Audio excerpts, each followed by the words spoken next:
수요일 로마서 9장 1절에서 13절입니다. 유대인의 불신앙에 대한 문제는 1세기 교회뿐 아니라 지금 우리에게도 중요한 이슈죠. 3절에 유대인들이 그리스도를 거부한 것은 가장 이해하기 어려운 사실 가운데 하나입니다. 내 자신이 저주를 받아에서 저주를 받다는 원어로 위로 올리다는 뜻입니다. 제물된다는 뜻이죠. 그리스도께서 해주신 일이죠. 내가 제물되어서라도 내 골육이 예수 믿는 것을 원한다는 뜻입니다. 믿지 않는 가족에 대해서 우리가 큰 근심과 끊임없는 고통으로 원해야 하는 것이 바로 구원입니다. 자녀나 가족을 위해 육적인 근심하고 나를 위한 근심을 하는 것이 아니라 구원받지 못한 것을 근심하고 고통스러워해야 하겠습니다. 내가 제물되는 것은 어떤 의미일까요? 하나님이 구하시는 제사는 상한 심령이라 하나님이여 상하고 통회하는 마음을 주께서 멸시치 아니하시리이다 하고 엎드려 간구하는 것이 아닐까요? 4절에서 5절은 믿지 않는 이스라엘로 인한 바울의 고통은 그들의 독특한 특권들 때문에 더욱 통절하다고 말합니다. 양자됨은 하나님이 그들을 내 아들, 내 장자 삼았다라고 하셨습니다. 영광은 하나님의 영광을 주신 복을 받았습니다. 성막에, 성전에, 지성소에 그 영광을 모셨죠. 언약들이 있습니다. 아브라함과 모세와 다윗과 수없이 언약을 새롭게 하셨습니다. 율법을 세우심은 하나님의 음성으로 말씀하시고 계시하셨습니다. 제사에 대한 규정을 주신 예배가 있고 메시아가 오시는 것과 관련된 약속들이 있습니다. 조상들도 이스라엘, 그리스도도 이스라엘 사람입니다.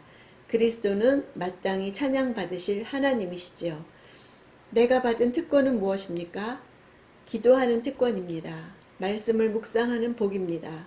전도하는 복이고 예배하는 복입니다. 오늘도 이 특권을 누리는 날 되기를 바랍니다. 12절에 행위로 인하지 않고 오직 부르시는 분으로 인해 라고 단언하면서 택하심의 핵심을 강조합니다. 우리가 부분적으로라도 우리의 구원에 책임이 있다면 소망이 없을 것입니다.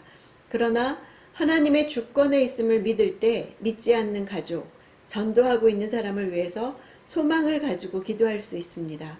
그들의 구원을 위해 모든 것을 마련하신 하나님만이 찬양받으실 분이십니다.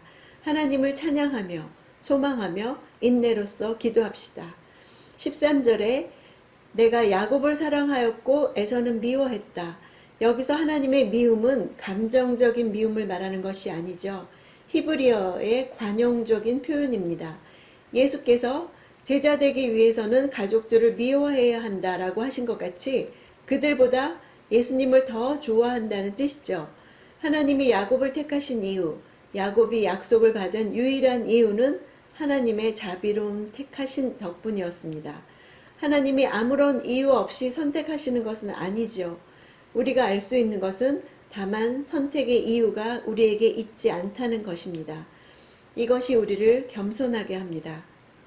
내 생각대로 사람을 판단하지 못할 이유가 되는 거죠. 하나님의 택하심이 있다는 것, 사람의 행위로 인함이 아니라고 했으니 나 같은 사람도 구원하신 자비하심을 구하며 기도해야 할 것입니다. 오늘 로마서 말씀으로 인해 믿지 않는 가족, 전도하고 있는 사람에 대해서 상하고 통회하는 마음으로 하나님의 자비를 구하며 기도하는 시간을 드리는 하루 되시기 바랍니다.